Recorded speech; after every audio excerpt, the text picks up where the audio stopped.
The halls of Riverside Academy had never seen anything like it. Black SUVs surrounded the campus as FBI agents stormed through the prestigious school's iron gates. Just weeks earlier, Principal Eleanor Hayes had expelled Jacob Miller, a farmer's son, over what seemed like a trivial violation of school rules. Now, as federal agents combed through records and interrogated staff, the truth was beginning to surface. Behind the school's polished facade lay a web of corruption that would shake the community to its core. The investigation revealed hidden connections between the prestigious academy and a criminal enterprise that had been operating in plain sight for years. But the biggest shock, the one person who could unravel it all, was the quiet farmer's boy they'd cast aside. Before we jump back in, tell us where you're tuning in from, and if this story touches you, make sure you're subscribed, because tomorrow I've saved something extra special for you. Dawn painted the Miller farm in shades of gold and amber, the early morning light catching on the dew-covered fields that stretched toward the horizon. Jacob Miller stood at the edge of the cornfield, his weathered student ID card turning over and over in his calloused hands. At 17, his shoulders already carried the strength of a man who knew the weight of responsibility. The prestigious Riverside Academy logo glinted on the plastic surface, a bridge between two worlds that had never seemed further apart. Jacob, his father's voice carried across the morning air. Those cows aren't going to feed themselves. Your son, Thomas Miller, emerged from the barn, his lined face bearing the quiet dignity of 3 generations of farmers. He paused, noting the familiar, distant look in his son's eyes as Jacob stared at the ID card. "Still thinking about it?" Thomas asked, though he already knew the answer. "Every morning, Dad." Jacob tucked the ID into his pocket. "Every morning I wake up thinking maybe it was just a bad dream." The reality was far from a dream.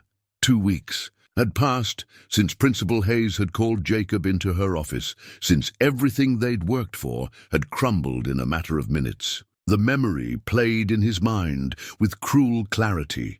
The cold precision of her words, the weight of the accusations, the burning humiliation as he was escorted from the building. Thomas placed a weathered hand on his son's shoulder. "Your mother and we're still fighting this.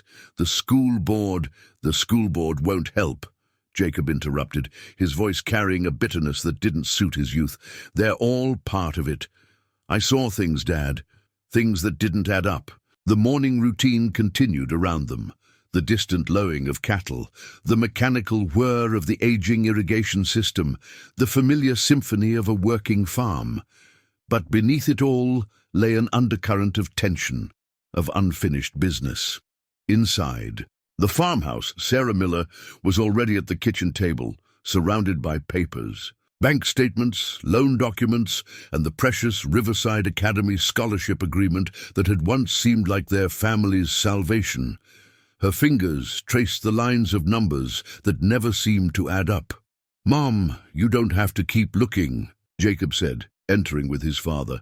"The scholarship's gone. We can't fight them." Sarah looked up, her eyes bright with a mother's fierce determination. "Maybe not with their rules, but there are other ways to find the truth." She pushed aside a stack of papers, revealing a newspaper clipping. The headline caught Jacob's eye. "Riverside Academy announces record donations. Local elite praise educational excellence." "Your father and I didn't raise you to give up," Sarah continued, "and we certainly didn't raise you to accept injustice." Jacob pulled out his chair, the wood groaning against the worn kitchen floor. The morning sunlight streaming through the window caught the dust motes dancing in the air, and for a moment he was transported back to his first day at Riverside. The pride in his parents' eyes as he'd received the scholarship, the weight of their hopes riding on his shoulders. "There's something else," he said finally, reaching into his back pocket. He withdrew a crumpled piece of paper, a printout of financial records he'd discovered the day before his expulsion. "I found this in the school's computer system. It's why they really kicked me out." His parents leaned forward, eyes scanning. The document, complex numbers, coded transactions, amounts that seemed impossibly large for a school's normal operations. I was in the computer lab late, working on a project for advanced programming, Jacob explained.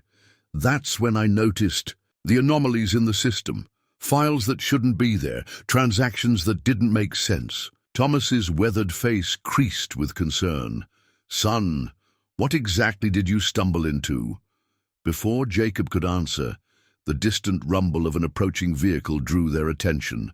Through the kitchen window, they watched a sleek black car make its way up their dusty driveway. A vehicle that seemed as out of place on their farm as Jacob had felt those first days at Riverside. "Were you followed?" Sarah asked, her voice tight with worry. Jacob shook his head, but his hand instinctively moved to cover the financial records. "No, but I think we're about to find out just how deep this goes." The car came to a stop, and a man in a crisp suit emerged, his polished shoes incongruous against the farm's packed dirt. He carried himself with the careful precision of someone used to operating in the shadows of power. "Whatever happens," Thomas said quietly, "remember who you are, son. Remember what's right." Jacob nodded, his fingers brushing against the student ID in his pocket one last time. In its reflection, he caught a glimpse of himself, not just the farmer's son, but someone who had uncovered a truth that powerful people wanted to keep hidden. The knock at the door echoed through the kitchen like a thunderclap. Principal Eleanor Hayes stood at her office window, watching the morning fog roll across Riverside Academy's manicured lawns. 20 years of carefully cultivated power surrounded her. Mahogany furniture, gilt-framed diplomas, and the subtle perfume of old. Money that seemed to seep from the very walls. On her desk lay a stack of financial records, their contents known to only a select few. "Ms. Hayes?" Her secretary's voice crackled through the intercom. "The board of directors is waiting in the conference room." Eleanor straightened her pearl necklace, a gesture that had become almost ritualistic. "Tell them I'll be there momentarily." She gathered the financial records, sliding them into a leather portfolio. These weren't the sanitized versions that appeared in the school's annual reports. These showed the real numbers, the ones that had nearly cost them everything when that Miller boy started asking questions. The walk to the conference room took her past the school's trophy cases, each gleaming award a testament to Riverside's reputation. Students parted before her like water, their whispered conversations dying as she passed. Eleanor had cultivated that effect carefully over the years. Fear, after all, was often more effective than respect. Inside the conference room, the board of directors represented the elite of their small community. Judges, business owners, old money families, all with their own stakes in keeping Riverside's secrets buried. "Ladies and gentlemen," Eleanor began, taking her place at the head of the table, "we have a situation that requires immediate attention." Judge William Harrison, chairman of the board, leaned forward. "This is about the Miller incident." "Partially." Eleanor opened her portfolio. "But there's more. Our usual channels have detected increased federal interest in our supplementary revenue streams." The room tensed. They all knew what that meant. For years, Riverside Academy had served as more than just a prestigious school. Its pristine reputation made it the perfect cover for laundering money from less reputable sources. The tuition payments, the endowments, the special building funds, all carefully designed to hide the flow of illegal cash. "How serious is the threat?" Sarah Whitmore, heir to the Whitmore banking fortune, asked. Eleanor distributed copies of a document, a detailed analysis of recent federal investigations into private schools across the country. "They're getting closer. The Miller boys' discovery was just the tip of the iceberg. Then we eliminate the threat," Harrison said, his judicial authority nowhere present in his tone. "We've handled problems before. It's not that simple." Eleanor pulled up the school's security footage on the conference room screen. "Watch this." The video showed Jacob Miller in the computer lab, his face illuminated by the screen's glow as he accessed files he never should have seen. But it was what happened Next, that made the board members shift uncomfortably. A figure appeared in the background, someone they all recognized. "Is that—" Sarah Whitmore's voice trailed off. "Yes." Eleanor paused the footage. "It seems our operation has attracted attention from both sides of the law. The question is, which one got to Jacob Miller first?" The room erupted in hushed conversations. Eleanor let them talk, her mind already working through contingencies. She'd built this empire from the ground up, transforming Riverside from a struggling private school into a powerful institution. She wasn't about to let it crumble because of one scholarship student's misplaced sense of justice. "What about the parents?" Harrison asked, bringing the room back to order. "Simple farmers," Eleanor replied, though her tone suggested nothing was ever truly simple. "They're still fighting the expulsion through official channels. They have no idea what their son actually discovered. And the boy?" Eleanor's lips curved into a smile that didn't reach her eyes. "He's being handled. As we speak, someone is paying the Miller farm a visit. By the end of the day, Jacob Miller will understand. The cost of curiosity." She turned to the window, watching students cross the quad below. Among them were children of senators, business moguls, and crime families, all connected by threads of money and influence that ran deeper than anyone suspected. Riverside wasn't just a school. It was a nexus of power, a place where the next generation learned the real rules of success. "We've worked too hard to let this unravel now," Eleanor said, turning back to the board. "Whatever it takes, Riverside's reputation will remain intact."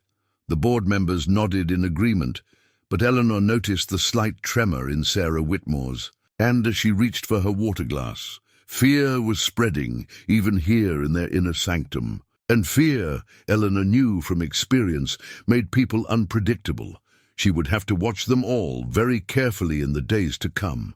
3 weeks earlier, the computer lab hummed with the quiet energy of machines running late into the evening.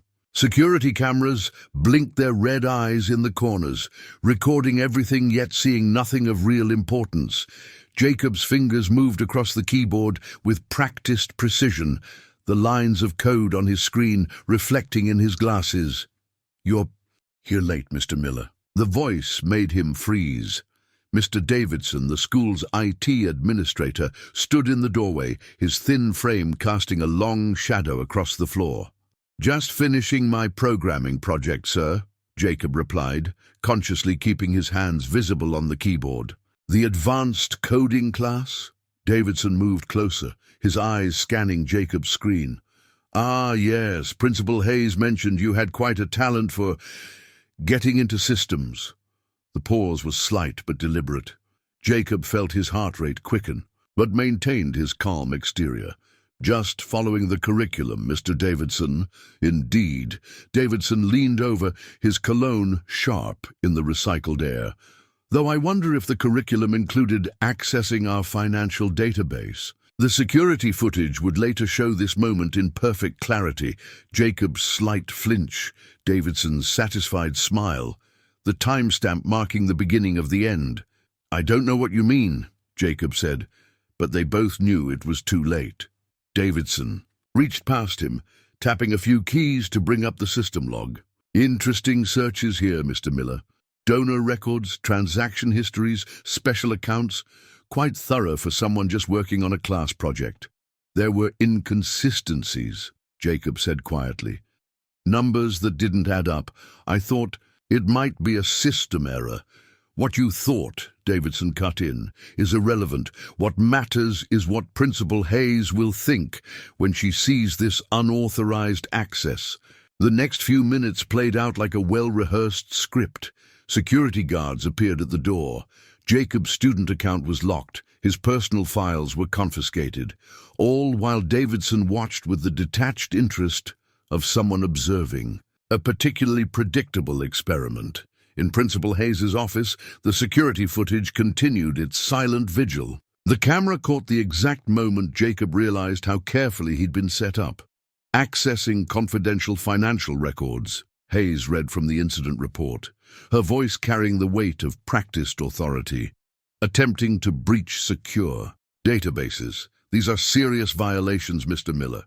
They're not violations when they expose fraud, Jacob countered, his farmer's pragmatism showing through. Those numbers, the way they're moving money around, choose your next words very carefully. Hayes's tone could have frozen water. You're already in an untenable position. Don't make accusations you can't possibly understand. But Jacob did. Understand. The patterns had been clear, large sums moving through accounts labeled as donations, split into smaller amounts, then redistributed through a network of shell companies. He'd seen similar schemes in his advanced economics textbooks, classic money laundering patterns. My father always says, "Truth is like cream," Jacob said, meeting Hayes's cold stare. "No matter how much you stir the milk, it always rises to the top." Hayes's smile was a masterpiece of condescension. How charmingly rustic. "But this isn't your father's farm, Mr. Miller. This is Riverside Academy. We have standards, protocols, reputations to maintain." The security footage captured it all. The official expulsion notice, the confiscation of his student ID, the escort. From the building. What it didn't capture was the subtle exchange between Hayes and Davidson after Jacob left. The nod that set other machinery in motion. Later that night, as Jacob's files were being systematically erased from the schools, servers, a different set of eyes, watched through the digital ether. Someone else had been monitoring Jacob's discoveries, someone who had their own plans for Riverside Academy's carefully constructed house of cards. The incident was over, but its ripples were just beginning to spread. The expulsion hearing took place in Riverside Academy's grand conference room, where gilt-framed portraits of past principals watched the proceedings with painted disapproval. Jacob sat between his parents. The expulsion letter crumpled slightly where his father's strong hands had gripped it too tightly. "The evidence is irrefutable," Principal Hayes was saying, her voice carrying the practiced tone of someone who had already decided the outcome. "Unauthorized access of secure systems, attempted breaches of confidential financial records, violations of multiple school policies." Thomas Miller leaned forward, his weathered hands clasped on the polished table. "My son has never been in trouble before. He maintains a perfect GPA. Surely there's room for understanding." Understanding? Hayes' smile was diplomatic poison. "Mr. Miller, your son's academic performance makes this situation even more concerning. He clearly used his advanced computing skills to attempt to access restricted information." Sarah Miller, who had been quietly observing, finally spoke. "What exactly did he access?" The question hung in the air for a moment. Judge Harrison, presiding over the hearing as board chairman, exchanged a quick glance with Hayes. "The specifics are confidential," Harrison replied, "but rest assured, the evidence is substantial." Jacob studied the expulsion letter in front of him. Something about the letterhead caught his eye. A slight irregularity in the school's seal, almost invisible unless you knew what to look for. His programming teacher had once mentioned steganography, the art of hiding messages in plain sight. "I'd like to make a statement," Jacob said, his voice steadier than he felt. Hayes's expression flickered, something between amusement and concern. "You've already admitted to accessing the systems, Mr. Miller. What more could you add?" "The truth." Jacob stood, pulling a flash drive from his pocket. "I'd like to present what I actually found." "That won't be necessary," Harrison cut in quickly. "This hearing isn't about the content of your discoveries. It's about the violation of school policy." But Jacob had already plugged the drive into the room's presentation system. Before anyone could stop him, numbers filled the screen. Transaction records, account transfers, patterns that didn't match any legitimate school operations. "These movements," Jacob explained, pointing to specific transactions, "they follow a classic laundering pattern. Every month, large donations come in through shell companies, get broken down into smaller amounts." The screen went black. Mr. Davidson stood by the wall, network cable in hand, his face a mask of professional concern. "I apologize for the technical difficulties," he said smoothly. "Perhaps we should proceed with the hearing." Thomas Miller stood, now too, his farmer's frame imposing in the formal setting. "My boy's trying to show you something important here. Seems to me that—" "Mr. Miller," Hayes interrupted, "your son has admitted to unauthorized system access. That alone is grounds for immediate expulsion. Unless you'd prefer we involve law enforcement." The threat hung in the air like smoke. Sarah Miller reached for her husband's arm, a gentle restraint born of years of partnership. "We understand," she said quietly, though her eyes held a steel that matched her son's. The rest of the hearing passed in a blur of formalities. The expulsion was made official, effective immediately. Jacob's scholarship was revoked. His academic records would show a disciplinary discharge. As they left the conference room, Jacob noticed something odd about the expulsion letter, a series of numbers along the bottom margin, too uniform to be a printing error. He folded the paper carefully, tucking it away for later examination. In the parking lot, as his parents discussed appeals and legal options, Jacob's phone buzzed with an anonymous text. "Not all is lost. Watch the patterns. More eyes than you know are on this." Thomas put a strong hand on his son's shoulder. "This isn't over, boy. We'll fight this." Jacob nodded, but his mind was already racing ahead, analyzing patterns, making connections. The expulsion letter in his pocket felt heavy with secrets waiting to be decoded.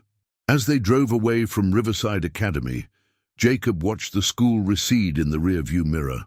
Principal Hayes stood at her office window, a dark figure against the light, already reaching for her phone. What none of them knew was that at that exact moment, in a federal building hundreds of miles away, Jacob's flash drive data was being uploaded to a secure server, setting in motion events that would soon spiral beyond anyone's control. Late that night, in the converted barn loft that served as his bedroom, Jacob spread the expulsion letter under his desk lamp. The numbers along the bottom margin seemed to pulse in the yellow light. 7/22/19/8/4/11/15/6. Not a date, not coordinates, but something intentional. His laptop hummed beside him, running decryption algorithms he'd written in his advanced programming. Glass. The irony wasn't lost on him, using school-taught skills to uncover school secrets. A soft knock interrupted his concentration. "Jake," his mother's voice was barely a whisper. "Someone's here to see you." Jacob quickly minimized his screen. "Now? It's almost midnight." "She says she's from Riverside. A librarian." That caught his attention. Mrs. Chen, the school's elderly librarian, had always been different from the other staff, quieter, more observant, somehow separate from the politics that consumed the rest of the faculty. In the kitchen, Mrs. Chen sat cradling a cup of tea, her small frame almost lost in the oversized farmhouse chair. A heavy leather ledger rested on the table before her. "Hello, Jacob." Her smile was warm but worried. "I believe you've been looking for this." She pushed the ledger forward. The cover was unmarked, but the binding showed years of use.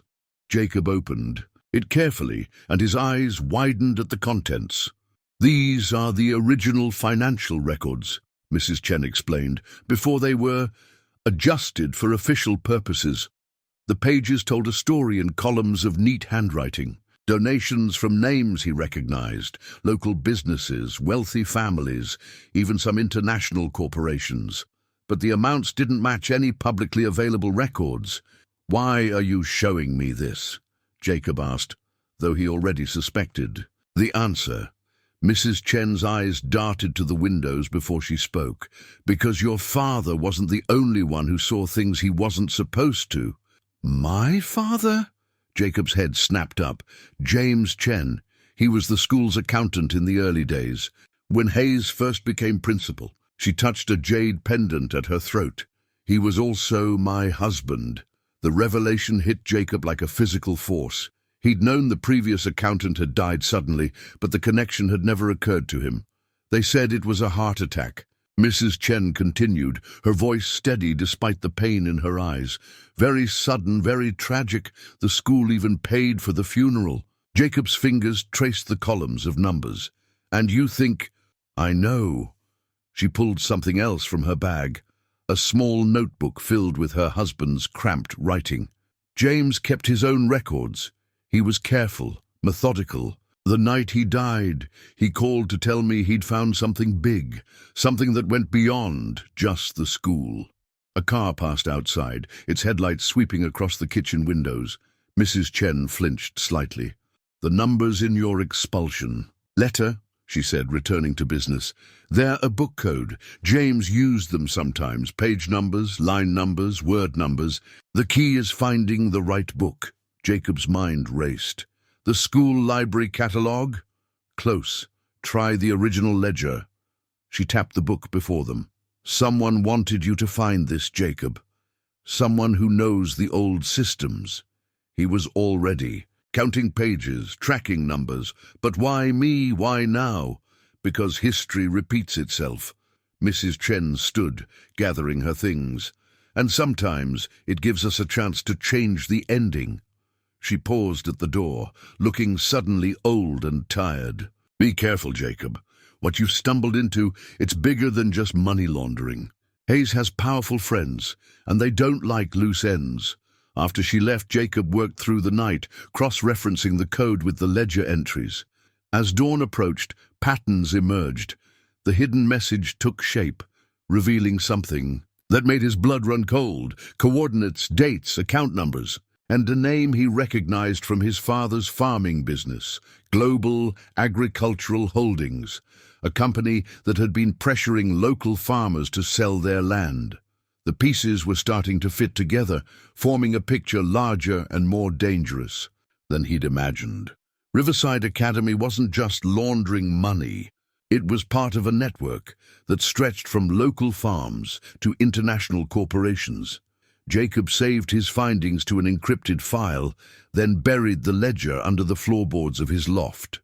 As he worked, his phone buzzed with another anonymous text. Now you're seeing the bigger picture. Be ready. Things are about to accelerate.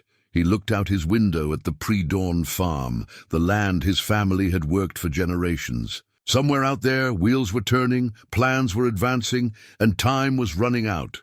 The next move would have to be perfect. One mistake, and he'd lose more than just his place at Riverside Academy. The anonymous email arrived at 3:47 a.m., just as Jacob was about to call it a night. The subject line was simple. Riverside accounts. Time to talk. Jacob stared at his screen, cursor hovering over the message. The sender's address was a string of random characters routed through multiple proxy servers. Whoever this was, they knew how to cover their tracks. I know what you found in the system, but it goes deeper than you realize. The school is just one node in a larger network. Check the attached files. The password is your student ID number. The attachment was labeled Riverside Financials True PDF. Jacob's hands shook slightly as he entered his ID number. Pages of transaction records filled his screen, but these were different from what he'd seen before. These showed the whole operation. Money flowing through dozens of shell companies, each connected to Riverside Academy through carefully disguised channels. His phone buzzed. Another text from the anonymous number, Your window, now. Jacob moved cautiously to his bedroom window. A figure stood at the edge of the cornfield, barely visible in the pre-dawn light. As he watched, they raised a hand, beckoning. His father's warnings about strangers rang in his head, but something told him this was too important to ignore. He grabbed his laptop and the ledger, then made his way quietly downstairs and out into the cool morning air. The figure turned out to be a woman in her 30s, dressed in business casual that seemed out of place among the cornstalks. Agent Sarah Marshall, she said quietly, showing him a badge. FBI White-Collar Crime Division. Jacob's heart raced. You're the one who's been texting me? Among others. She glanced around the empty field. We've been building a case against several financial institutions connected to Riverside. Your discovery accelerated our timeline. Why not just raid the school? It's not that simple. Marshall pulled out her phone, showing him surveillance photos. The school's just the tip of the iceberg. We're looking at a multinational operation involving billions in laundered funds. Money from drug cartels, human trafficking, corporate fraud, all clean through seemingly legitimate institutions like Riverside. Jacob's mind went to Mrs. Chen's warning about her husband. How many people know about this? Not enough. Marshall's face hardened. We've lost 2 agents already. Not to violence, they were bought off. The money in play here, it's enough. To turn almost anyone. A distant car engine made them both tense. Marshall quickly handed Jacob a secure phone. Use this to contact me. Trust no one else, not even other federal agents. There's corruption at every level. What about my family? The farm. Keep doing what you're doing. Act normal. We need Hayes and her people to think they've won. She started to move away, then turned back. And Jacob? Remember what happened to James Chen. These people don't leave loose ends. After she disappeared into the darkness, Jacob stood alone in the field, the weight of the secure phone heavy in his pocket. The first rays of dawn were breaking over the horizon, painting the world in shades of possibility and danger. Back in his room, he examined the files Marshall had shared. Names jumped out at him. Judges, politicians, business leaders. The corruption reached into every corner of their community and beyond. His regular phone buzzed with a text from an unknown number. Hope you enjoyed your early morning walk. Shame about Agent Marshall's unfortunate accident next week. Jacob's blood ran cold. He looked out his window at the empty field where he'd just stood. They were watching. They had been all along. The secure phone vibrated. A message from Marshall. Don't let them spook you. This is why we need your help. You're the only one they're not watching 24/7 yet. The sun rose fully over the farm, bringing with it the promise of another seemingly normal day. But nothing would be normal again. Jacob was now playing a game, where the stakes were life and death, and he was just beginning to learn the rules. The yellowed newspaper clippings spread across Jacob's desk told a story that had been buried for decades. He'd found them in a box of his father's old farming records, local papers from 20 years ago, each featuring Eleanor Hayes' meteoric rise in the education system. Local educator transforms struggling school, read one headline. Riverside Academy sets donation records, proclaimed another. But it was a smaller article tucked away in the back pages that caught Jacob's attention. Questions arise over private schools' financial practices. Investigation dropped. His encrypted chat with Agent Marshall blinked on his secure phone. Marshall, what did you find? Jacob. Hayes wasn't always Hayes. She was Eleanor Haywood before 1995. Marshall. Keep going. Jacob. There's a pattern. Every school she worked at had record donations, then financial irregularities. Then suddenly everything would disappear. No investigations, no follow-up.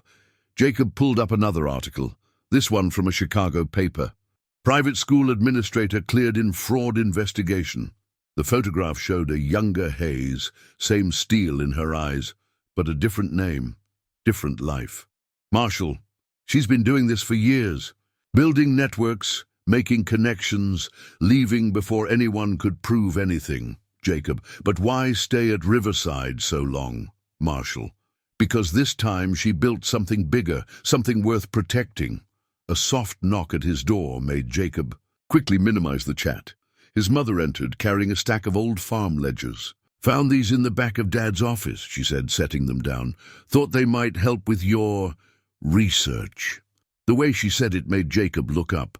There was knowledge in her eyes, understanding that went beyond motherly concern. You know what I'm doing, don't you? Sarah Miller sat on the edge of his bed. Your father and we've been fighting global agricultural holdings for years. Their pressure to sell, their mysterious backing. She picked up one of the newspaper clippings. When Hayes became principal, suddenly their offers got more aggressive. Jacob's mind raced. The school's laundering money for them, among others. She pulled out a photograph from one of the ledgers, a group of people standing in front of Riverside Academy 15 years ago. "See the man next to Hayes?" Jacob peered closer, a tall man in an expensive suit, his arm around Hayes's waist. The caption read, "Principal Hayes welcomes new board member Marcus Haywood." Her ex-husband. Sarah nodded. "And Global Agricultural's chief financial officer. Until he disappeared in 2010, right after the FBI started investigating their land acquisition practices." Marshall, your mother's right. Haywood's disappearance was staged. He's still running operations from overseas. Jacob looked at his mother. "How long have you known?" "Suspected, not known. Small farmers talk.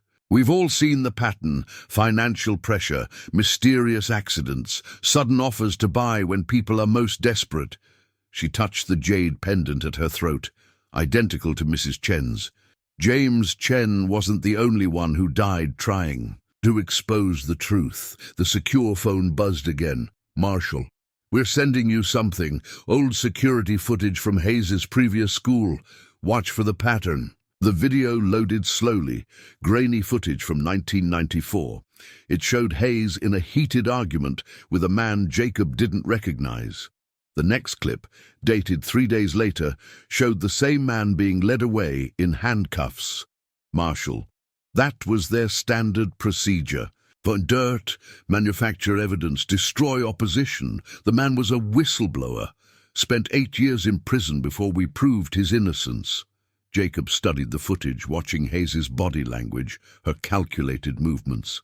"She's not just part of the conspiracy. She creates them, doesn't she? Sets up the networks, establishes the connections. Like a spider at the center of a web," his mother finished, "using the school's reputation as a shield." Another knock at the door. This time his father, face grave. "Jacob, you need to see this." The evening news was playing on the kitchen TV. The headline made Jacob's heart stop. "Local FBI agent dies in car accident. Sarah Marshall remembered as dedicated investigator." His secure phone buzzed one final time. "Marshall, if you're seeing the news, remember what I said. Trust no one, not even me. Especially not me. The next move is yours." In his pocket, the real Agent Marshall's phone felt like it weighed 1,000 pounds. Someone had been playing both sides all along. But who? And more importantly, who could he trust now? The newspaper clippings scattered across his desk seemed to mock him with their half-truths and buried secrets. Hayes had spent decades building this network, and she'd eliminated every threat along the way. Now Jacob had to decide: continue pulling at threads and risk everything, or walk away and let the truth stay buried, along with all of Hayes's other secrets.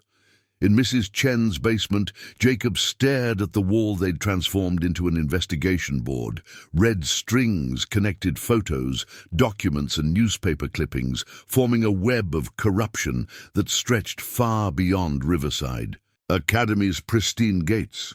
"It's like a pyramid," Mrs. Chen explained, tracing the connections with a trembling finger.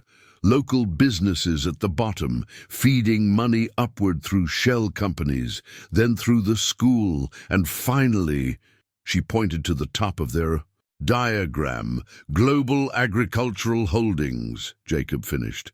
"But they're just another shell, aren't they?" "Yes." She pulled out a fresh stack of documents, banking records her husband had hidden before his death. "Look at the parent company registrations." Jacob scanned the papers, his programming experience helping him spot the pattern. These companies, they're nested inside each other like Russian dolls, each one registered in a different country, each one nearly impossible to trace. Exactly what they want. Mrs. Chen sat heavily in her chair. James spent months mapping it. Every time he thought he'd found the top, there was another layer. Jacob added a new document to their board, the transcript of Hayes's argument with the whistleblower from the security footage. But Hayes knows. She's been setting these up for years. Setting them up, yes, but not controlling them. Mrs. Chen reached for a folder she'd kept separate from the others. This is what James discovered the night he died. Inside was a single photograph.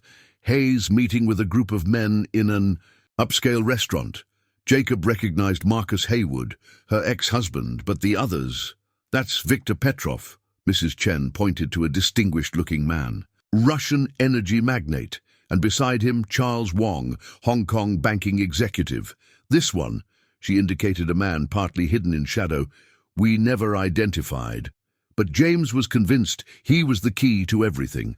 Jacob's secure phone, the one the real Agent Marshall had given him, buzzed with an incoming file. A network map filled the screen, showing money flows across continents. They're using schools like Riverside all over the world, he realized. Private academies, small colleges, educational foundations, perfect cover for moving money, and perfect leverage. Mrs. Chen pulled up local property records on her laptop. Look what happens after each school is established. The pattern was clear. Land values would drop mysteriously, small businesses would struggle, farms would face sudden financial pressure. Then, Global Agricultural Holdings or one of its subsidiaries would sweep in with cash offers that couldn't be refused. They're not just laundering money, Jacob said. They're using it to reshape entire communities, buy up land, change zoning laws, push out small farmers. And who would suspect? Mrs. Chen's voice was bitter. After all, it's just prestigious schools helping to develop rural areas. A notification popped up on Jacob's secure phone. A message bouncing through multiple servers. Origin unknown. Hayes meeting tomorrow night. Key players attending. Sending location. Mrs. Chen studied the message. It could be a trap, or it could be our chance to get proof. Jacob looked at their investigation board.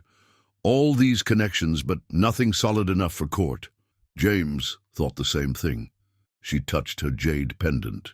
He was going to record that final meeting. A noise upstairs made them both freeze. Footsteps crossed Mrs. Chen's living room floor. The back door, she whispered, moving quickly. There's a passage through the basement door burst open. Two men in dark suits descended the stairs, their movements precise and professional. Behind them came a familiar figure, Mr. Davidson, the school's IT administrator. My, he said, surveying their investigation board. You've been busy, haven't you? Mrs. Chen stepped in front of Jacob. They're just school records, Robert. Nothing more. Of course they are. Davidson's smile was cold. And I'm sure you won't mind if we archive them properly. The men moved forward. But Jacob was already sending their evidence, photos, documents, connections, to secure cloud storage. One final message to the unknown number. Davidson here, Chen's basement, moving now. The men were methodical, taking down photos, gathering papers. Davidson watched with the satisfaction of someone closing a troublesome file. You know, he said conversationally, Hayes always said you were too smart for your own good, Jacob. Just like your friend Agent Marshall, just like Mr. Chen. Mrs. Chen's hand tightened on her pendant. Robert, please. Oh, don't worry. Davidson checked his watch. We're not here for violence. We're here to make a deal. Outside, car engines rumbled to life. More arrivals. After all, Davidson continued, tomorrow's meeting is very important, and we'd hate for anything to disrupt it. Jacob met Mrs. Chen's eyes, seeing his own decision reflected there. Whatever happened next, they were done hiding in basements with red strings and theories. It was time to bring the whole network down. The Riverside Academy student message board lit up at midnight, its normally pristine interface flooded with posts about Jacob's expulsion. Emily Chen, Mrs. Chen's granddaughter and the school's top computer science student, had worked through the night to secure the platform against administrative oversight. Did you see this? A new post appeared, linking to financial records nobody was supposed to have access to. Miller wasn't just poking around. He found something. In her dorm room, Emily monitored the growing discussion. Her grandmother's warning echoed in her mind. Be careful, but be brave. The encrypted chat window on her second monitor showed dozens of active connections, students from every grade level, each one bringing their own piece of the puzzle. Chat user 847. My parents' farm got the same pressure last year. Sudden bank problems, mysterious property violations. Tech student 23. The donation records don't match public filings. I cross-referenced everything. Debate. Captain. Hayes just announced another special fundraiser. Same pattern as the Chicago school. Emily's fingers flew across her keyboard, compiling their findings into a secure document. Unlike Jacob's direct approach, they were building their case through 100 small observations, 1,000 tiny inconsistencies that added up to something undeniable. A private message popped up. Password for Hayes's personal server changed again, but I got it. Marcus Wong, son of the banking executive in Mrs. Chen's photograph, had been feeding them inside information for weeks. His father's guilty conscience had finally caught up with him, leading to anonymous tips and carefully leaked documents. Good work, Emily typed back. Time for phase 2? Ready when you are. Dad's at the meeting tomorrow night. Full recording setup in place. A knock at her door made Emily freeze. But it was just Claire Harrison, the judge's daughter, another unlikely ally in their growing resistance. Emergency meeting, Claire whispered. The study group wants to talk. Their study group had started as actual AP physics students, gathering in the library's back corner. Now it was the heart of their intelligence network. 20 students from Riverside's most prominent families, each one touched by the corruption in their own way. The library was officially closed, but Mrs. Chen's keys opened more than just the front door. In the darkness, laptop screens illuminated. Determined young faces. Davidson's making his move, Emily announced, pulling up the security footage from her grandmother's house. They're trying to shut it all down before tomorrow's meeting. Then we move tonight, Claire said. She opened her father's briefcase, borrowed without permission, and spread out document copies across the table. Look what Dad's been preparing. Injunctions, property seizures, all ready to go the moment Hayes gives the word. Marcus's voice came through Emily's laptop speaker. My father's group is closing the net. Once they get the land rights, everything transfers to offshore accounts. Game over for the local farmers. Not if we can help it. Emily pulled up the message board again. How many students do we have ready? 57, Claire replied, all with parents at tomorrow's meeting, all with phones, tablets, or laptops ready to record. And the server access? Thanks to Jacob's back door, we're in. Tyler Roberts, their resident hacker, spun his laptop around. Every email, every file, every deleted document, it's all being backed up to secure cloud storage. Emily thought of Jacob and her grandmother facing Davidson in that basement. They weren't alone anymore. An entire generation of students, raised on social media and digital activism, was rising to fight back. What about the FBI? Someone asked. After Agent Marshall, we have other channels, Claire assured them. My cousin works for the Securities and Exchange Commission. He's been building a parallel investigation, waiting for hard evidence. Emily stood, looking at the faces around her. Children of bankers, lawyers, business executives, all choosing to stand against the system that had privileged them. Tomorrow night, she said, we end this, not with threats or violence, but with the truth. Every parent at that meeting will receive a complete record of Hayes' operation. Every journalist in the state will get irrefutable proof, and every student will witness it happen. Her phone buzzed. A message from Jacob. Whatever happens tomorrow, don't let them bury the story again. Emily looked at her grandmother's jade pendant, now hanging around her own neck. We won't, she whispered. Not this time. In the darkness of the library, screens glowed like beacons as the next generation of Riverside Academy prepared to expose decades of corruption. The truth had been buried too long, hidden behind prestigious walls and powerful names. Tomorrow, those walls would finally come down. The Grand Peninsula Hotel's penthouse suite had been Hayes' domain for years, a place where deals were made, threats delivered, and fortunes decided. As the afternoon sun cast long shadows across the city, surveillance photos captured a steady stream of arrivals. Black cars with diplomatic plates, private security details, staff bringing in equipment for conference presentations.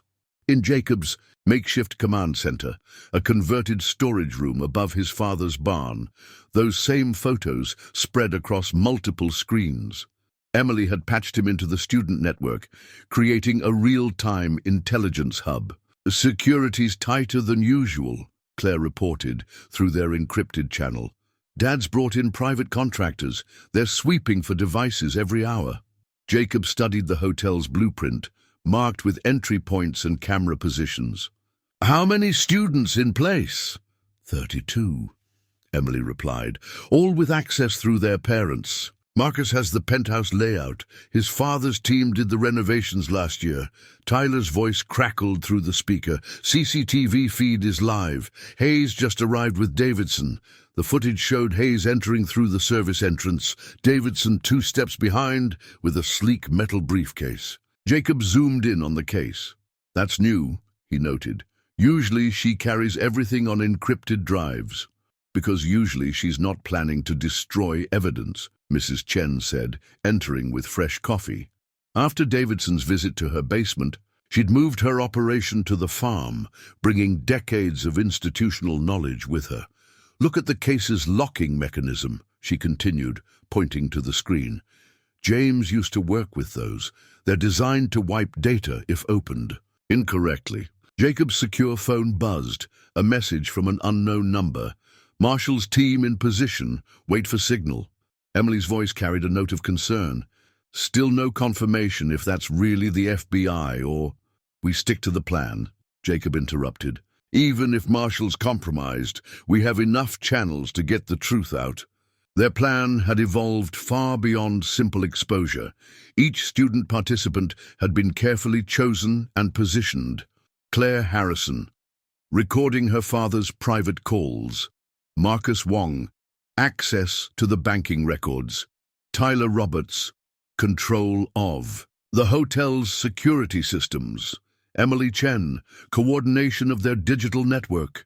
Dozens more, each with their own role in the coming revelation. "Incoming," Tyler announced. "Global Agricultural's Advance Team." The surveillance feed showed a convoy of black SUVs approaching the hotel. Jacob recognized Victor Petrov's head of security, followed by Charles Wong's legal team. "They're early," Mrs. Chen observed. "They never arrive before dark. Because this isn't just another meeting." Jacob pulled up Hayes's calendar, acquired through the student network. "Look at the agenda. Final resolution of regional assets. The land transfers." Claire's voice was tight with anger. "They're moving everything tonight." Jacob opened another window, showing real-time updates from local farmers. Mysterious bank. E-calls, sudden equipment failures, surprise inspections, all the familiar pressure tactics intensifying across the county. "We're running out of time," Mrs. Chen said quietly. Jacob looked at the photo of his father, still trying to save their farm through legal channels, unaware of the forces aligned against him. Then at Mrs. Chen's jade pendant, matching the one Emily wore, symbols of resistance passed down through generations. "Tyler," he called, "start the system clock. Emily, notify all teams. Claire, get ready to move your evidence. Marcus, all ready." "In position," Marcus replied. "Dad's office is clear, starting the upload now." Across their screens, progress bars began to fill as gigabytes of incriminating data flowed through secure channels. Years of financial records, emails, contracts, surveillance footage, all pointing to the true nature of Hayes's operation. "Remember," Jacob addressed the network, "we only get one shot at this. Once we start, there's no going back." "Security alert," Tyler cut in. "Davidson's team is doing another sweep, going dark for 15 minutes. One by one, their video feeds cut out as students disappeared into their cover roles. Sons and daughters of the elite, seen but not heard, witnesses to their parents' corruption." Jacob stood at his window, watching the sun set behind the distant hotel. In less than 2 hours, the most powerful people in their region would gather, thinking themselves untouchable. They had no idea that their own children had become their undoing. His phone buzzed one final time. Package in place. The stage is set. Below him, farm equipment rumbled as his father headed in for the night, the sound of honest work a stark contrast to the machinations playing out in the penthouse suite. "For you, Dad," Jacob whispered. "For all of us." The last light faded from the sky as the pieces of their plan locked into place. In the gathering darkness, justice was finally closing in. Principal Hayes stood at the penthouse windows watching. The city lights blink on one by one. Behind her, Davidson worked at his laptop, encrypted files scrolling across the screen as their defensive measures activated. "The Chen woman's files?" Hayes asked without turning. "Secured," Davidson replied, "though there was evidence of cloud uploads before we reached them." Hayes's reflection smiled thinly in the glass. "Irrelevant. The encryption will hold." "There's something else." Davidson's typing paused. "System logs show multiple access points within the school network. Student accounts primarily." Now Hayes did turn, her pearl necklace catching the light. "Show me." The laptop displayed a complex web of connections, all carefully hidden, but now revealed by their deep system scan. Dozens of students, hundreds of files, all coordinated through Emily Chen.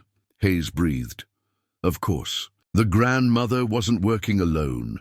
Davidson pulled up student profiles. Harrison's daughter, Wong's son, the Roberts boy, all children of board members.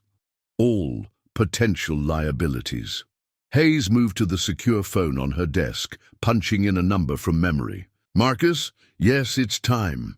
Implement cleanup protocols, full spectrum." Across the city, their counterattack began. Server connections dropped. Cloud accounts locked. Supposedly secure email services revealed their true allegiance as years of carefully blunted backdoors activated. In the hotel's security office, screens showed the approaching vehicles of their associates. Victor Petrov's motorcade pulled into the underground garage, followed by Charles Wong's armored sedan. "Status?" Hayes demanded. Davidson studied his monitoring systems. 90% of the student network is dark, but, he frowned, "we're still seeing data movement, small packets, scattered channels. Find them." Hayes's voice could have frozen flame. "Those children think they're playing some noble game. Show them what real power looks like." Her own phone buzzed, a message from an unlisted number. "The Miller boy knows about tomorrow. Full evidence package ready for distribution." Hayes allowed herself a small smile. "As expected." "Davidson?" He nodded, pulling up another screen. "Monitoring his servers now. The moment they try to release anything—" "Sir," a security officer interrupted through the intercom. "Judge Harrison has arrived. He's asking about the extra contractors.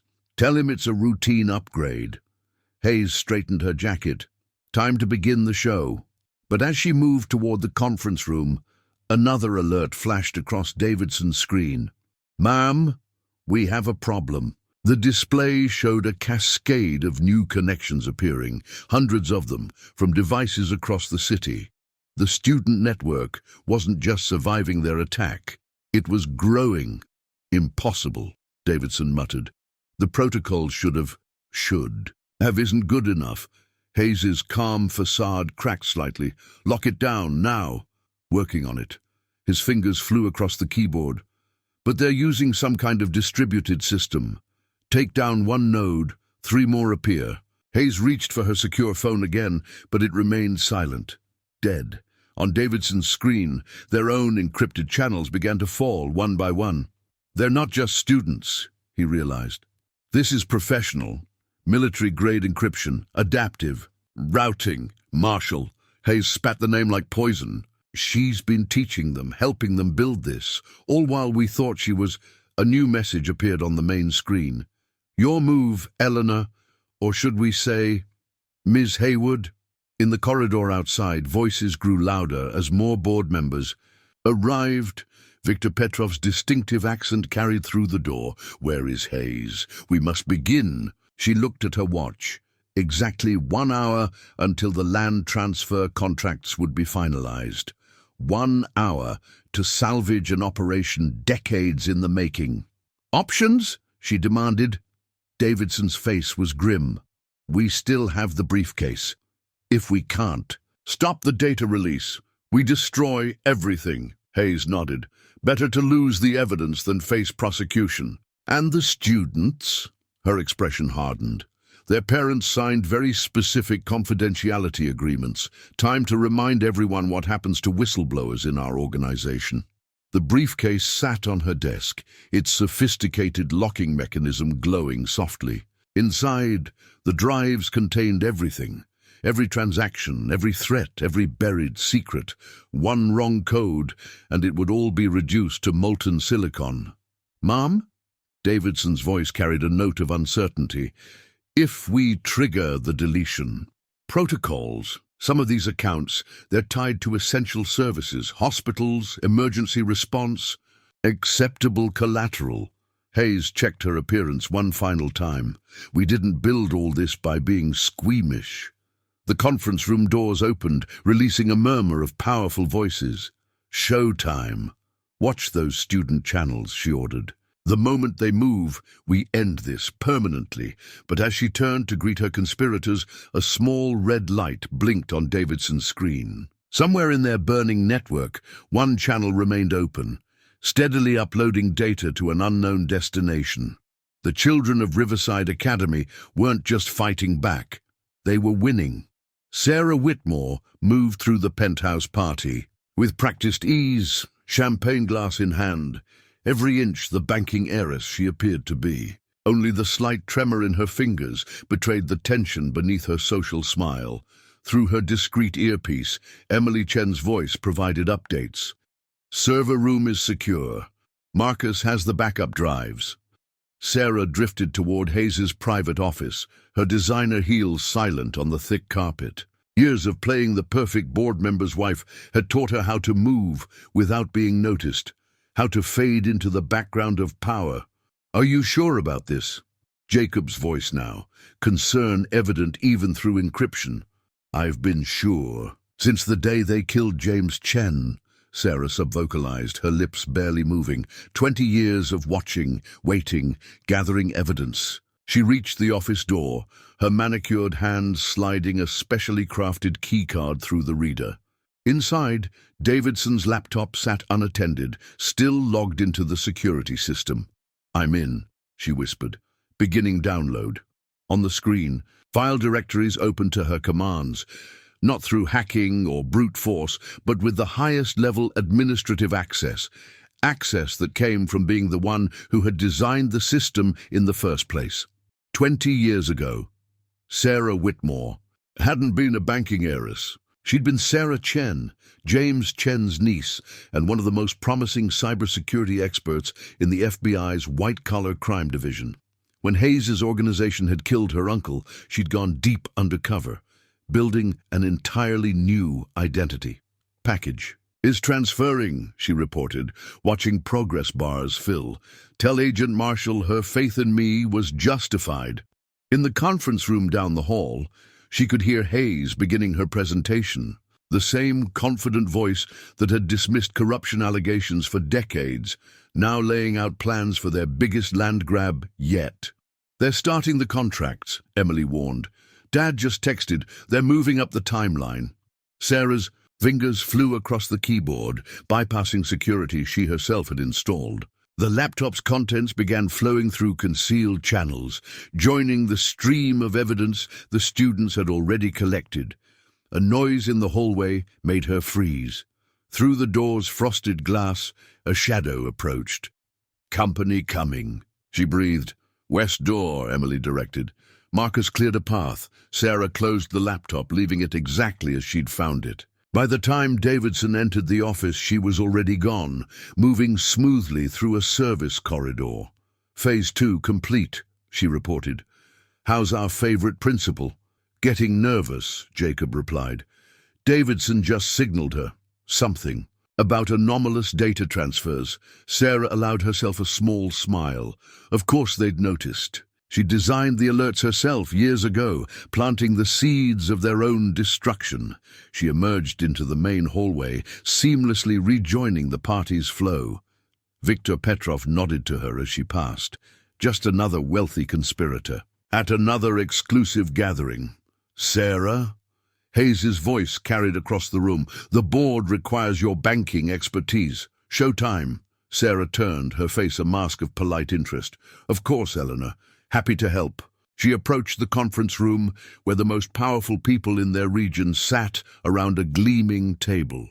Her husband, Richard Whitmore, smiled up at her, unaware that his wife of 15 years was about to destroy everything they'd built. Mrs. Whitmore, Judge Harrison began, we need confirmation on the offshore transfer protocols. Sarah settled into her chair, smoothing her silk dress. Certainly. Though first, she reached for her phone, appearing to check messages. I believe you should all see something. On the room's main screen, files began to appear. Evidence collected over 2 decades. Recordings, documents, transaction records, all bearing the unmistakable authenticity of an inside source. Hayes's face went rigid. Sarah, my real name, she said quietly, is Sarah Chen, and this meeting is being recorded by 30 different devices. The room erupted in chaos. Davidson burst through. The door, face pale. The systems, they're all compromised. No, Sarah corrected, standing to her full height. They were never truly yours to begin with. Outside, sirens began to wail in the distance. On every screen in the room, the evidence continued to flow, 20 years of patience finally bearing. Fruit, the true architect of their destruction, had been among them all along, waiting for the perfect moment to strike. Hayes moved with the speed of a cornered predator, snatching the metal briefcase from beside her chair. Nobody moves, she commanded, her fingers hovering over the locking mechanism. One wrong code, and every piece of electronic evidence in this building burns. Sarah Chen, no longer Whitmore, remained perfectly still, years of FBI training evident in her calm response. Along with half the city's essential services? That's a lot of collateral damage, Eleanor. You think I won't? Hayes's laugh held no humor. I built this operation from nothing. Survived federal investigations, rival organizations, corrupt politicians. I won't be undone by a grieving niece and some teenagers with laptops. Through their hidden earpieces, Jacob's voice crackled. All teams in position. FBI units 2 minutes out. Around the conference table, the power players of their quiet community sat frozen. Viktor Petrov's security detail had drawn weapons, but seemed unsure where to point them. Charles Wong was already on his phone, barking orders in rapid Cantonese. It's over, Eleanor, Sarah said softly. Look around. Your own board members are already trying to save themselves. Indeed, Judge Harrison was quietly sliding files into his briefcase. Others were deleting phone records, shredding documents, creating distance. Davidson, Hayes barked, initiate the shutdown, full purge. But Davidson stood motionless at his laptop, face ashen. I can't. The commands aren't responding. The whole system is locked. Impossible. Hayes turned on Sarah. Even you couldn't. Not me, Sarah smiled. Emily, want to explain to the principal how you did it? Emily Chen's voice filled the room through the conference system speakers. Simple, really. While you were watching the obvious attacks, we used your own back doors to change the command protocols. The system only responds to our codes now. Hayes's composure cracked. 2 decades of careful manipulation, of building power through fear and corruption, all undone by the next generation. You have no idea what you're destroying, she snarled. The economic impact alone will be managed, Sarah cut in. The FBI's Financial Crimes Division has been planning this transition for months. Every legitimate business connected to your network will be protected. Only the criminal enterprises burn. Sirens grew louder outside. Through the penthouse windows, they could see police lights reflecting off nearby buildings. Hayes's fingers tightened on the briefcase. I still have this. All the evidence, all the connections. One code and it's gone. That's not evidence in there anymore. Emily's voice held a hint of satisfaction. While Mr. Davidson was busy watching our decoy attacks, we replaced the drives. Open it. See for yourself. Hayes's face went pale. She spun the locks, hands shaking slightly. Inside, where incriminating drives should have been, she found only a single USB stick with a note. For Dad. Love. Marcus. Marcus Wong stood from his place at the table. I'm sorry, Father, he said to Charles Wong, but Mom would have wanted this. She knew what really happened to her accident last year. Charles Wong's phone clattered to the table. Around the room, other board members were having similar moments of revelation as their children emerged from various hiding places, each one carrying evidence, each one choosing justice over family loyalty. You used our own children against us? Petrov's accent was thick with rage. No, Sarah replied. You did that yourselves. Every time you chose profit over ethics, every time you taught them that power matters more than people, they learned your lessons well enough to recognize the rot in the system you built. Through their earpieces came Jacob's voice again. FBI entering the building, 30 seconds. Hayes looked around the room one last time, at her crumbling empire, at the children of privilege turning against their parents, at 20 years of carefully cultivated power evaporating in minutes.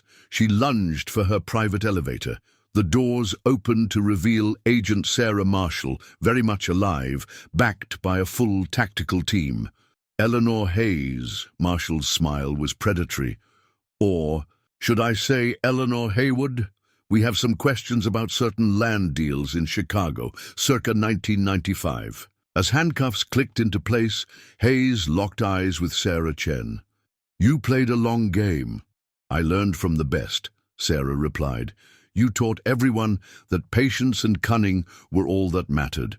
Don't be surprised that we used your methods to bring you down. The FBI began securing the room, collecting devices, detaining conspirators. 2 decades of corruption crumbling in a single night, brought down by the very next generation it had tried to corrupt. Dawn broke over Riverside Academy as black FBI vehicles surrounded the campus. Students pressed against classroom windows, phones recording as agents moved with practiced efficiency through the iron gates. The scene was surreal. Federal tactical teams moving past manicured lawns and ivy-covered walls, their presence shattering the school's carefully maintained illusion of pristine isolation. In the security office, Jacob and Emily monitored the operation through the school's cameras. Agent Marshall stood behind them, coordinating teams through her tactical radio. East Wing clear, crackled a voice. Moving to administrative offices. Copy, Marshall responded. Remember, every document is potential evidence, full protocol. Jacob watched as agents entered Hayes's office, the same room where he'd been expelled weeks ago. Now forensics teams were cataloging everything, photographing documents, securing. Computers, multiple servers located, another agent reported. Hidden room behind the library wall. Emily's fingers flew across her keyboard. Unlocking security doors now, sending you the mapped network architecture. Across campus, years of hidden infrastructure was being exposed. Secret filing rooms, concealed computer systems, a sophisticated operation hidden behind academic respectability. Agent Marshall, Jacob said, pointing to a security feed. Look who just arrived. Thomas Miller's truck pulled up to the gate, followed by a convoy of local farmers. Word had spread quickly through the rural community, the truth about global agricultural holdings, the pressure on their lands, the connections to Riverside Academy. Let them through, Marshall ordered. They're all potential witnesses. In the main courtyard, Sarah Chen was supervising the recovery of digital evidence. Students gathered at a safe distance, watching as their parents were led out in handcuffs. Board members, donors, administrators, the privileged elite who had thought themselves untouchable. Ma'am, a junior agent approached Sarah. You need to see this. In the basement, agents had discovered a hidden archive, decades of records documenting not just financial crimes, but their human cost. Photos of threatened witnesses, reports of accidents that had silenced whistleblowers, a comprehensive catalogue of corruption stretching back to Hayes's earliest days. "James," Sarah whispered, finding her uncle's file. The official report claiming heart attack was there, along with the truth, a carefully orchestrated murder designed to look natural. Her phone buzzed, a message from Marcus Wong, father talking, full confession about Mom's accident, about everything. Upstairs, the school's legitimate staff were being interviewed, teachers who had suspected something was wrong but stayed quiet, administrative assistants who had seen unusual transactions. A community of silent witnesses finally finding their voices. "Jacob!" Thomas Miller's voice carried across the courtyard. Father and son embraced, weeks of tension and secrets finally broken. "I'm sorry I couldn't tell you everything," Jacob said. "You did what needed doing," his father replied, looking around at the ongoing operation. "Just like your mother and I taught you," Agent Marshall approached with a stack of documents. "Mr. Miller, we've found the original land transfer contracts. Global Agricultural's entire operation was illegal. Your farm and the others, they're safe." Thomas gripped Jacob's shoulder tightly, years of worry finally easing. In Hayes's office, forensics teams were making another discovery. Behind her, degrees and awards, a wall safe yielded the final piece of evidence. A recorded confession from Marcus Haywood, made before his staged disappearance, detailing the entire conspiracy. "Send this to the SEC," Marshall ordered, "and get it to our international teams, Petrov and Wong's operations overseas. This brings it all down." Emily's voice came through the radio. "Agent Marshall, news vans approaching, local and national networks." "Let them in," Marshall decided. "The world needs to see this." As cameras rolled, agents continued their methodical work. Every document, every drive, every piece of evidence was another nail in the coffin of Hayes's organization. The prestigious facade of Riverside Academy was being stripped away, revealing the corruption at its core. Sarah Chen stood in the courtyard, watching it all unfold. Mrs. Chen, the real Mrs. Chen, joined her, both women wearing identical jade pendants. "James would be proud," the older woman said softly. "Of all of them," Sarah agreed, looking at the students who had helped expose the truth. They chose justice over privilege, conscience over comfort. As morning classes should have been starting, Riverside Academy instead bore witness to its own unraveling. But among the chaos of the raid, signs of renewal were already emerging. Teachers gathered to discuss plans for rebuilding without corruption. Students organized support groups for affected families. The truth, so long buried behind wealth and influence, was finally rising to the surface, and with it came the promise of something new, an institution that might actually live up to its ideals of education and opportunity. Sarah moved quickly to Emily's screen. "That's Marcus Haywood's code name. He's been running things from overseas since his disappearance." "Not anymore," Marshall smiled. "Interpol just picked him up in Singapore. Wong's banking connections couldn't hide him once the full evidence came out." The door opened as Mrs. Chen entered with a stack of newspapers. Headlines screamed the story.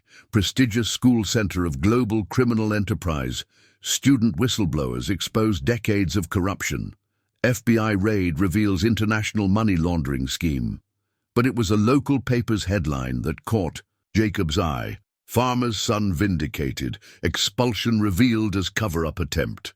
"They're calling you a hero," Emily nudged him, pulling up social media feeds. Students across the country were sharing the story, inspired by how Riverside's children had stood up to corruption.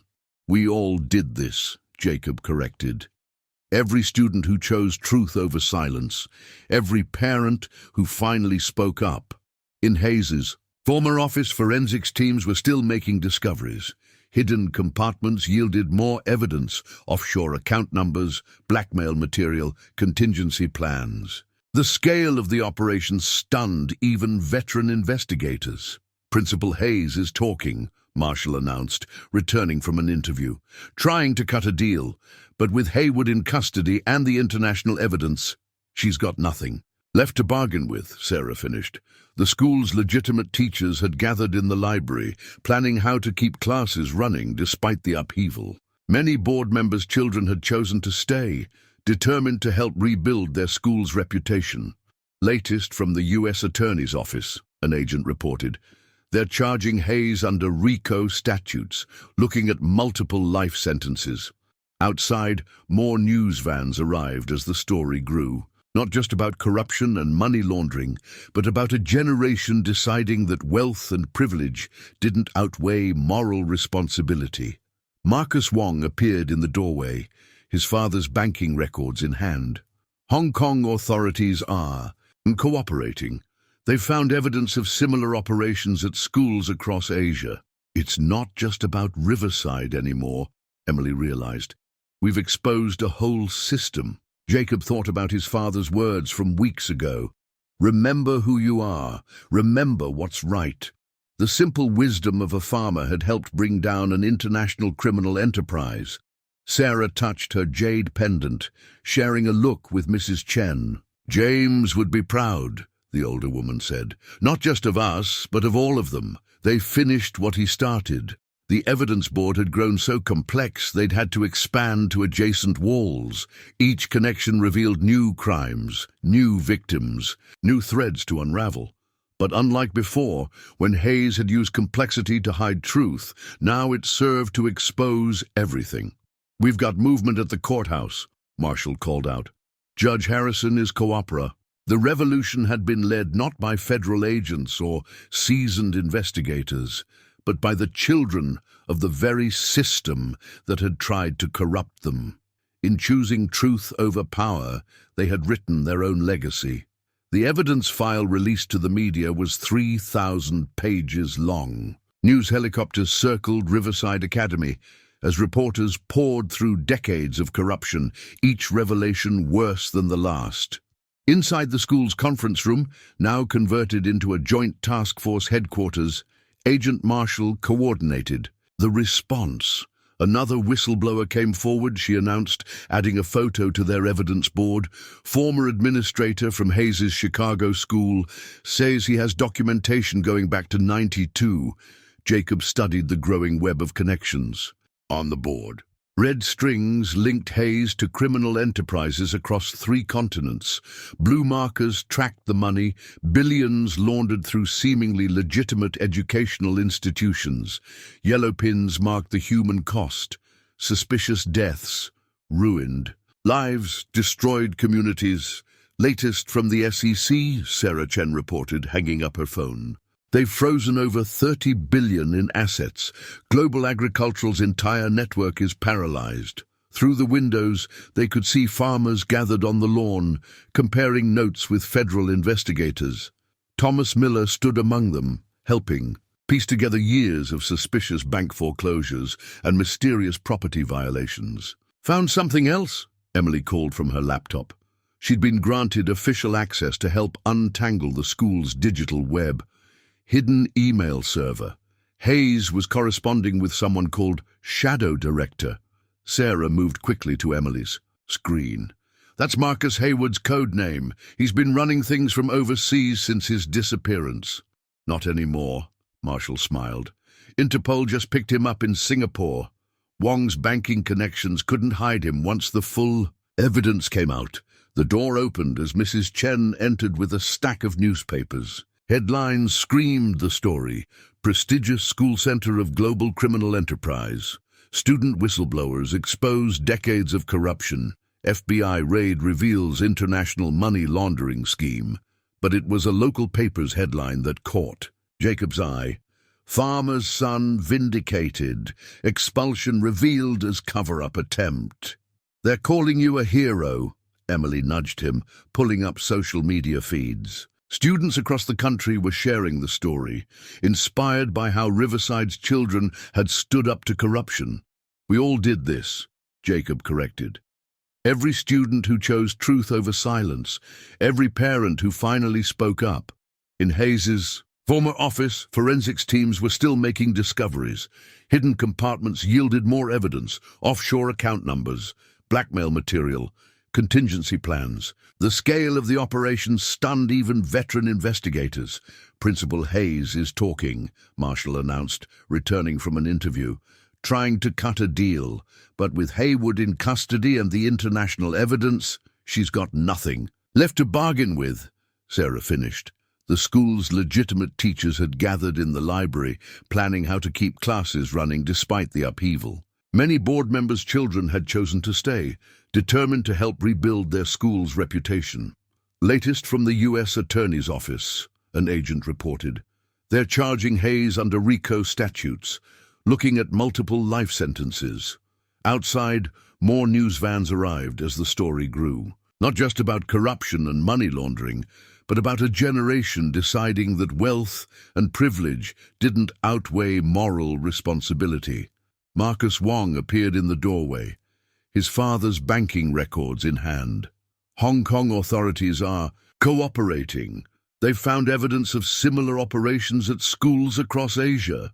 "It's not just about Riverside anymore," Emily realized. "We've exposed a whole system." Jacob thought about his father's words from weeks ago.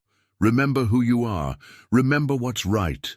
The simple wisdom of a farmer had helped bring down an international criminal enterprise. Sarah touched her jade pendant, sharing a look with Mrs. Chen. "James would be proud," the older woman said. "Not just of us, but of all of them. They finished what he started." The evidence board had grown so complex they'd had to expand to adjacent walls. Each connection revealed new crimes, new victims, new threads to unravel. But unlike before, when Hayes had used complexity to hide truth, now it served to expose everything. "We've got movement at the courthouse," Marshall called out. "Judge Harrison is cooperating.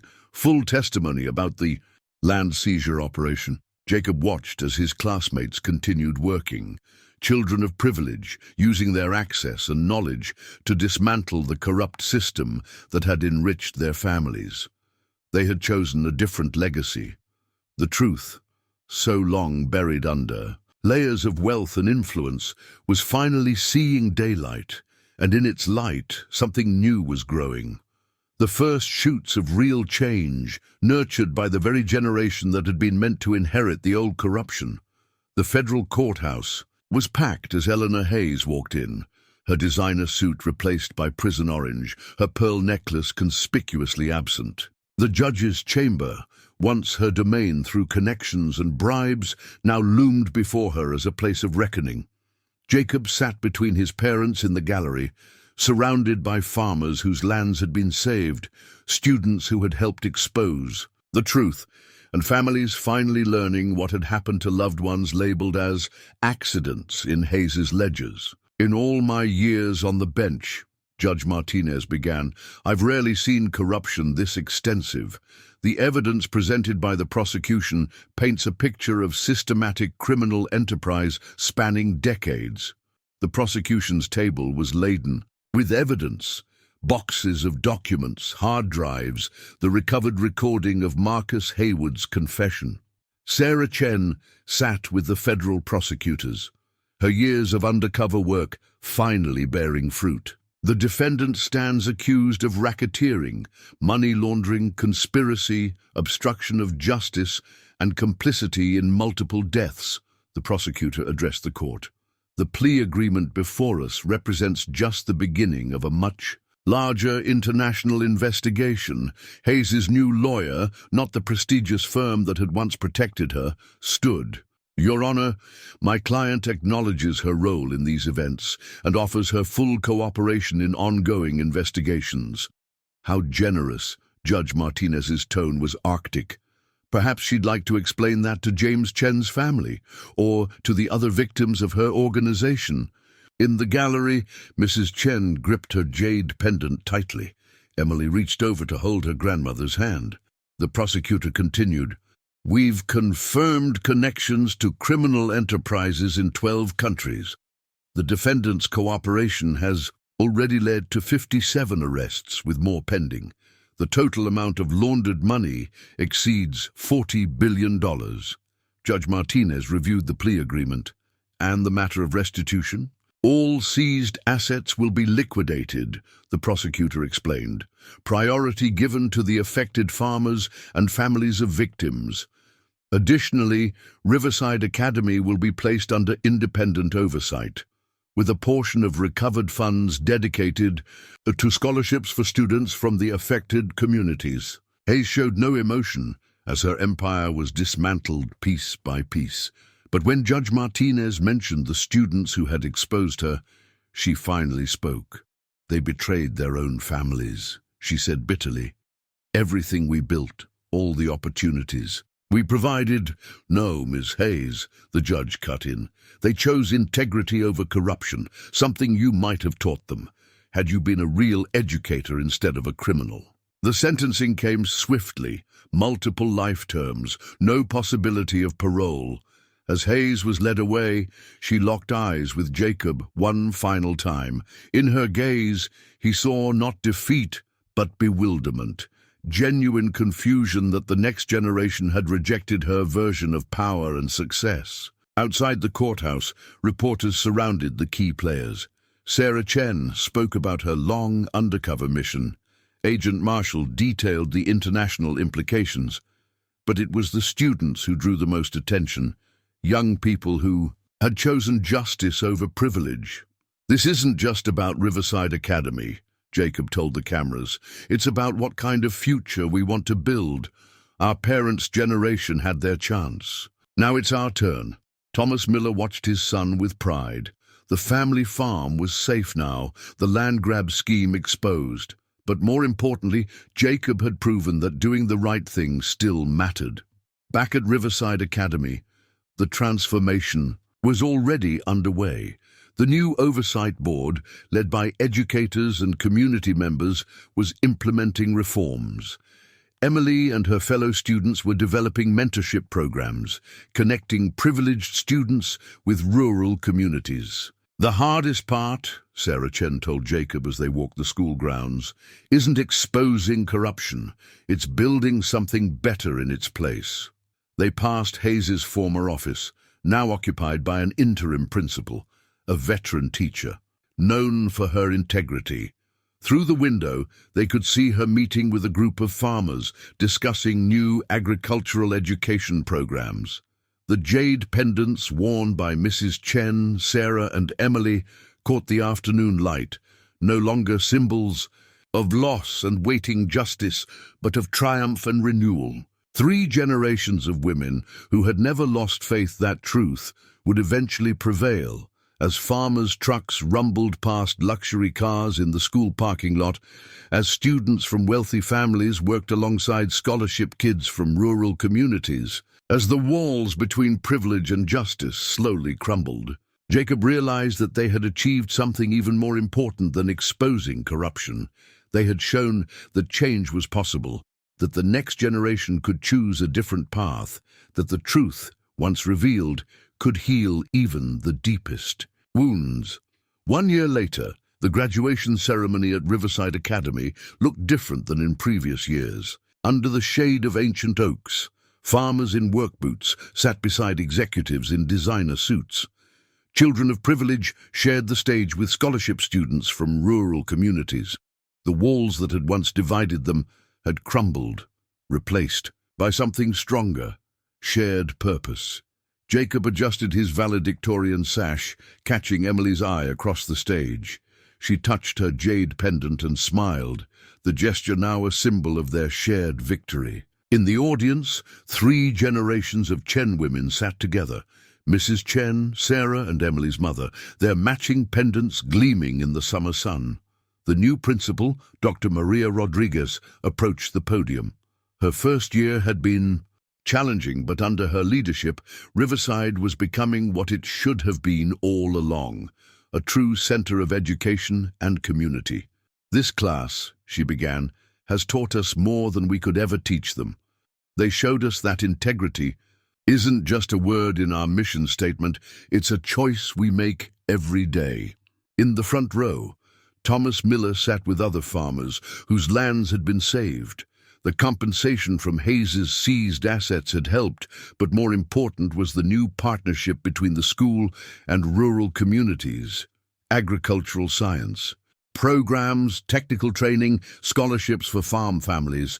Riverside was finally serving its entire community.